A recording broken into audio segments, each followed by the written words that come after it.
Hello, my name is Jim Lesko, and I am the Executive Director of Amherst Media.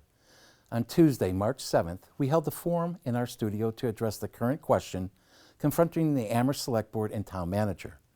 Should the town government go out to bid with a request for proposal for the provision of public education and government, commonly referred to as PEG, services and programming, funded in whole by the local cable subscribers?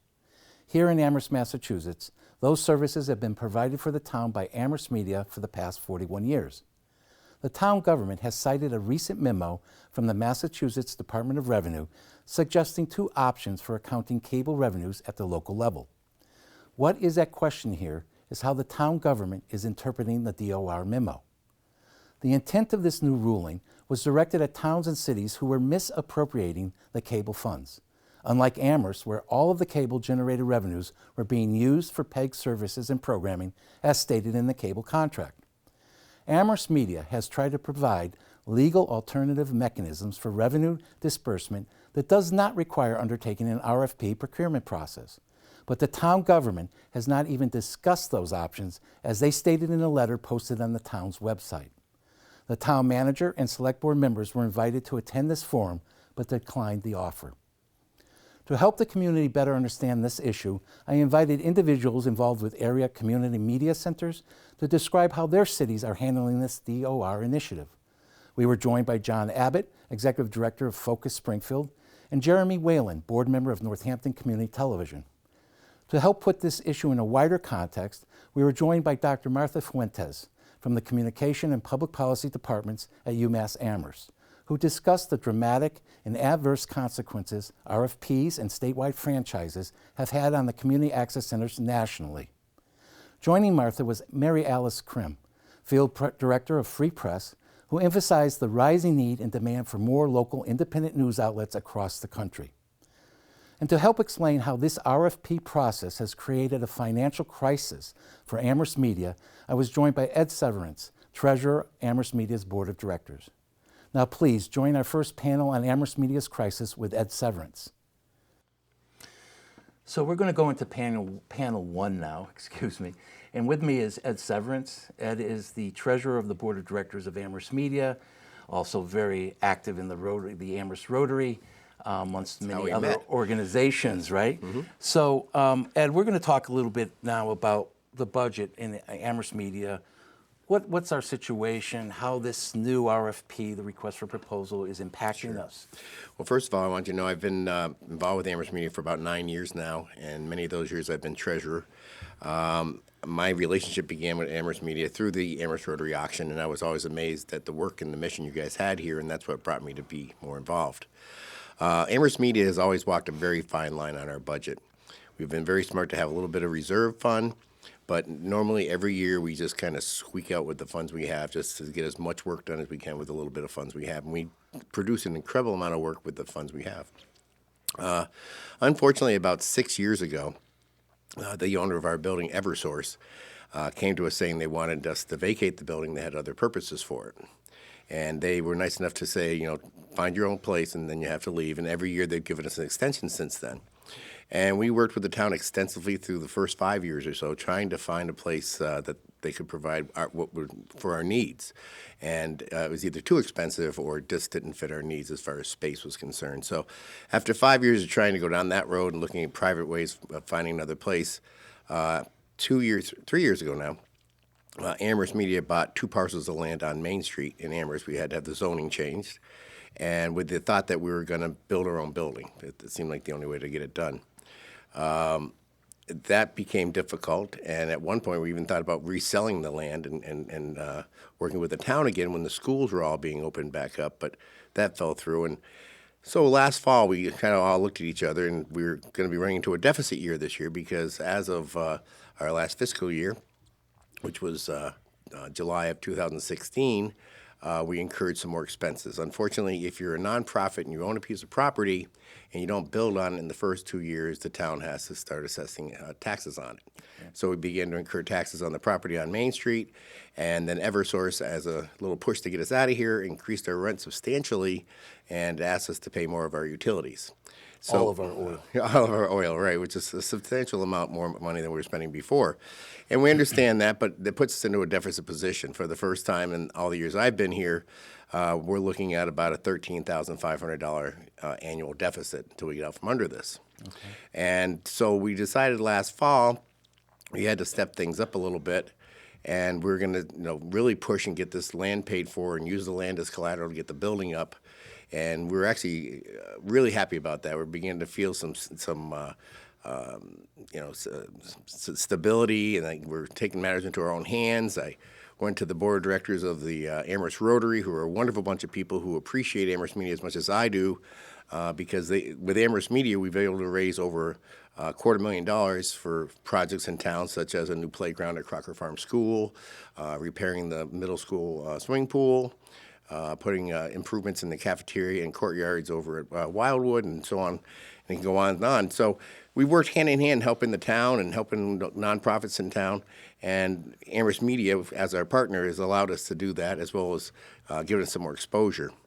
So I went to them and said, our friend's in trouble, and they were nice enough to say that this last auction, which was held November 11th and 10th and 11th, I think it was, of 2016, any proceeds raised from that would go as a matching grant to Amherst Media. So we felt really great about that. It began as a $25,000 grant, and they were going to speak to us at the beginning of the year and see if they can increase that grant at all. But unfortunately, as we started to use that as a kickstart to our fundraising, all this information about the RFP came out.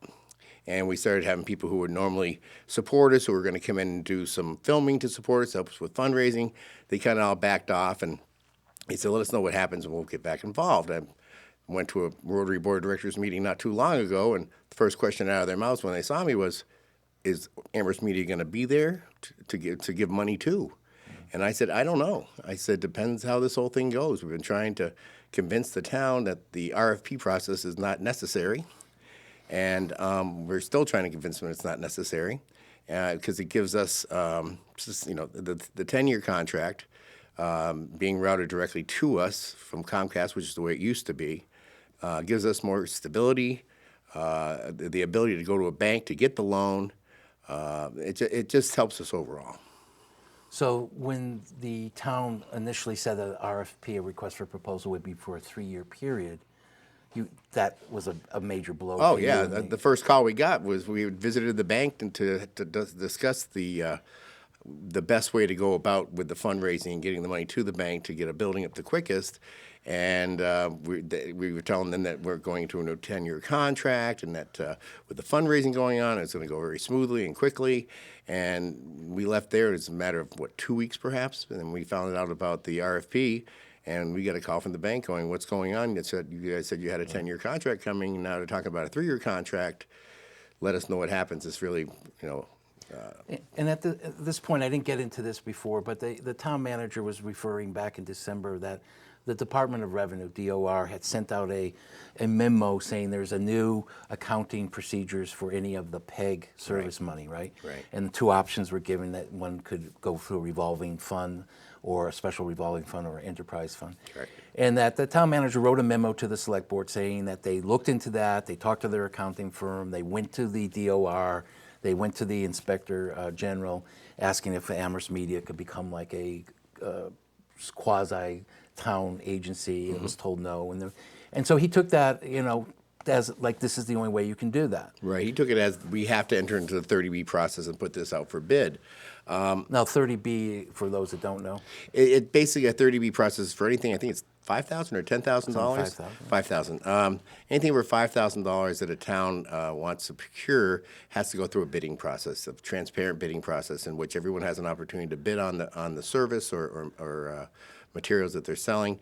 And the PEG stations, such as ourselves, have never been a part of that process. Right. We've been more of a part of a franchise process where they sign an agreement with Comcast, and we basically become a franchise, and they pass the money from Comcast through to us, and that's still a possibility, and many towns are still doing that.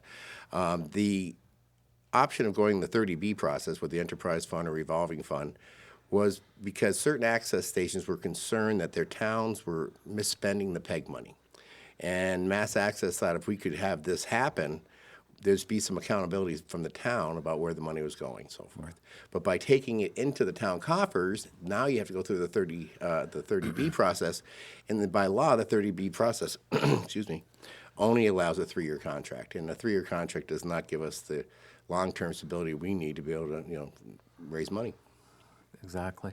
And when Mass Access started this back in around 2011, 2012, in 2015, the AG's office started saying, well, maybe that's tax money. Maybe, maybe we should look upon this as tax money. And that's what got people excited in the towns and cities, with 2.5 running rampant in this state, is wherever you can look for money being considered tax. They decided not to. Mass Access was able to convince them that wasn't the way to go, and that's why they tried a 30B exemption. The Comcast contracts, if I'm correct, they state in there that the money must go to PEG, or for intranet services within the town, and the town can decide what gets put into their intranet and what gets put into the PEG services. But a lot of people say that the difference between a 30B for services is that what we provide is a benefit to the community. Correct. It's a very different way of looking at this. It's not in the same way of toilet paper for town hall and schools and whatnot. Exactly. We like to think of ourselves a little bit better than toilet paper, but sometimes I wonder. You have a memo from the DOR that recently and we did present this to the town, I believe, back on February 12th. Jim had wrote a letter, excuse me, to David E. Sullivan. He's a special counselor for the Office of Senate President Stan Rosenberg, and he went to Kathleen Caleri with the question of, does this have to go through the 30B procurement process? And her response was, David, I reviewed this a few times. I'm not completely sure, understand the point of being raised. She said, I don't see how our guidelines impact one way or another the process used by the city or town to determine the vendor, typically a nonprofit, to provide the PEG service if it doesn't run its own operations. Our guidelines only address the options municipalities have under state law to account for and spend the monies they get under their franchise agreements for PEG access facilities and operations. As indicated in the constituents' letter, the purpose of these options is to let the municipalities separately account for and dedicate the revenues for spending on PEG services, regardless of the manner in which they provide them as part of their franchise agreements. And she goes on to say, the concern may be that many vendors are established to provide PEG services for a particular city or town, so the selection designation should be part of the franchise process and not subject to the 30B procurement for services. Since DLS does not regulate procurement, she could not speak to that issue. But it plainly says it is not a mandate, it is an option. And it doesn't matter to them how they do it, and they do not have to bring us into the 30B process. We could be brought in through the franchise process, and there's actually several other ways we could do it as well. And what I believe 17 Western Mass communities are doing it that way right now. And all we're trying to show them is, because they believe it's a mandate, is that there's other options that would not only make it easier for the town to transfer the money through without all kinds of work, but it's also in our best interests for the long-term stability of this organization to have some sovereignty over that. And I'm going to just bring up one other thing, thank you, Ed, is that the yearly cable revenues that have been coming into the station, as you see, the fiscal year 13 and 14 was $297. The following 14-15, you see about a $7,000 increase, and the following 15 to 16 was yet another $7,000 increase. Even though we were probably losing some of our subscribers, the rate that they were charging has gone up. That's the only thing that's kept us actually going up. What we're worried about, and I'll get to this, is that our fiscal 16-17, halfway through the year, we're at 238, 183, which is $7,000 more than the same period the previous year. So we're looking at possibility of a good 15,000 thereabouts, perhaps. It depends on the quarter, coming out for next year. The town is currently budgeting in the town budget only $300,000. So that's $11,511 less than 15-16, very possibly about $17,000 less in this current year. What we're really worried about is if the enterprise fund from the Mass General Law, Chapter 44, Section 53F, 1/2, is used, that what you read here is that if the estimated income is more than the total appropriation, the excess shall be appropriated to a separate reserve fund to be used for capital expenditures of the enterprise. So the money, so if it's 11,000 or 17,000 more comes in, it doesn't come to our operating funds, it goes into capital. Correct. All right. Which So the that's a town- real. Which the town has the ability to say where that goes. And thanks to the CAC and for the ascertainment of the citizens and willingness to spend more money on capital for this PEG services, we had 1.125 million for the 10-year period. Disbursements, though, is for the first 3 years only 95,000 per year. And then the year 4 on up to 10 is 120. There's been no talk about if we have to move and build out a brand new master control room, it's $180,000 estimate. Right. Okay, and that's just one cost. If there's only 95,000, how do we make that up? Especially if we only have a 3-year contract, we're building a building, and we don't have the ability, we don't have the assets. This is all town owned right here. Many of the things in our studio are from the 90s. We pointed that out during the Comcast negotiations. Yep. So with these other costs of town room and whatnot, town meeting, field equipment, what we looked at is about 1.145. But then what's in part of that 1.125 is the build out of the fiber net in year 4. Now year 4, they're estimating at 250,000. So even if you subtract that from the total, we're down to 895, which is for replacement and over the years, gets down there for everything that we need. This is my attempt for a collage of how I feel. and it's a tad upside down with a little bit of, wires around me being outside but hopefully that's given people a little bit of an information that we were hoping to get. Is there any last before we open the I question? just want to repeat that right now we're in a deficit spending of $13,500 a year roughly, and we do have some reserve funds, but after 5 years we do not if this continues. So we really do have a timeline to meet to get that building up, get us out of here, get the taxes stop being applied to us. It has to be 5 years. So I should get a shovel and just start digging. Yeah, I'll meet you tomorrow. Okay. So let's open it up to, if we may, to the audience. Hopefully there's some questions. I'm sure we didn't cover everything that you were hoping to hear. Or anybody? I have a question for you, Ed. Sure. So you mentioned that the 30B and RFP is an option, not a mandate. Correct. And mentioned that the franchise process is another option, which is something Correct. I'm somewhat familiar with. Are there other options, or are those the two? I think those are the only two that's either pass it through as a franchise option. If it gets taken by the town, it has to go into the 30B. So I think those are the only two options. Thank you. You can correct me if I'm wrong. We'll get to that. Anybody else at the moment? My name's John Abbott. I am the director at Focus Springfield, just down the road a piece. This is a little bit off the franchise fee question, but you set an estimate for $400,000 for your fiber build-out, or was it $250,000? $250,000. $250,000. Which is low, I think. Who came up with that estimate? The town's IT department. Okay. There's an existing fiber net now, so it's really restraining not the internal cost of upgrading the Okay. switchers and connectors. It's mainly the wiring. Okay, all right. I was just curious about that because it doesn't seem like a whole lot of money. I think if I remember, 18 miles, was that what it was from the Cable Advisory Committee? No, that's probably an appropriate price. Yeah, and I believe at one point during negotiations, we had the capital money separated for the intranet improvements, and then we went back into negotiations and we actually lost that. We lost a little bit on it. little bit, yeah. John, you had a follow-up? Yeah, so what has been your role in maintaining the intranet prior to this? Have you been doing it under the last 10-year contract? No. No, you haven't been. Comcast has been doing it. Comcast will give it up in year 4. They're going to maintain it for the first 3 years, I believe. And then on year 4, we either have it already built out or we start. That's still not quite. And that's the worry here is that 95 a year, is some of that money going to be getting put into a fund to be able to afford, or are they going to bond for it? How are they doing that on year 4? So that's really a lot. That capital should have been reversed, 125 a year up front, but they can't because Exactly. In the because 3-year it's based on the contract. previous year. Yeah. And a contractor, a fiber contractor, is not going to be able to predict the 4th year. No. So how are they going to bid on the first 3? End of that discussion. Thank you, Jim. Thank you. And other questions, or we're going to move to the next panel? Oh, Leo? Yeah. Yes. What does the intranet do, and who actually owns it?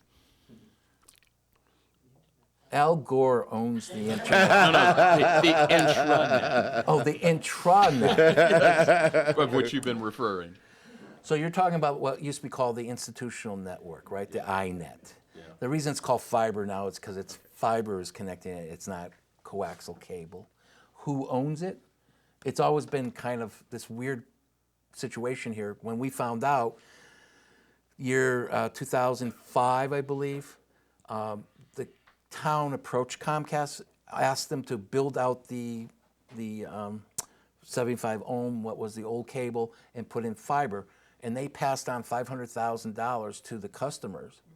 Now, I don't remember, I wasn't living here, I don't remember hearing that people were told this, but they got paid $500,000 to do the same amount of space that's going to be done again, and then they get paid $10,000 a year to maintain that from the money brought in by the, so it's up to this point has been owned and will be owned by Comcast until the 4th year of the current contract.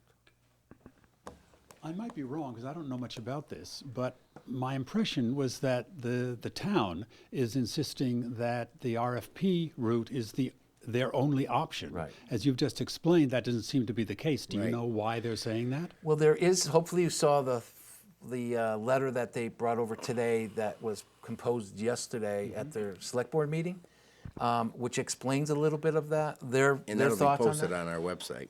We'll either post it, they should be posting it on their website. But that letter there, if you hadn't picked it up, we can get them in here so that you make sure. And also there's a wonderful article we'll talk about later from Free Press sent over regarding local media and hyper local media. Answer your question. Well, one thing I'd like to mention, I can't read the whole letter, but I encourage you all to go read the whole letter. But there were some pretty interesting things in here, basically saying that We've proposed the this. executive director has suggested we could seek to amend the Comcast contract so the funds for PEG service are paid directly to the PEG provider.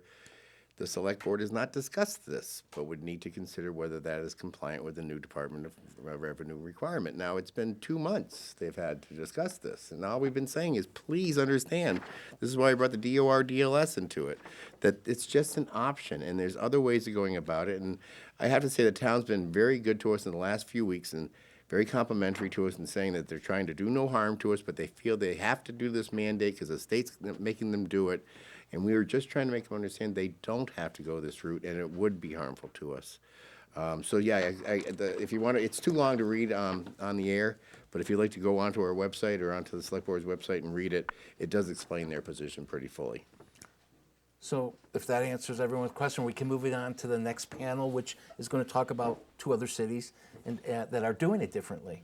So we're going to take a short break as we switch out. Okay, thank you, Ed. Yep, thank you. So it's very important to I use the word push back in the sense like stand up, and I think that's what Amherst, and I'm so really honored to be amongst people that are willing to come out to a meeting and say what they think, to write a letter, to make a phone call. We've had, I mean, I feel the select board has maybe still dug in, but they're feeling the pressure of that this is maybe not the best way to go. And so we're hoping that we can offer them that option, that 3rd option, 4th option, whatever number they would like, not to go down in this route. But we have a lot of work and it's not over yet, so thank you.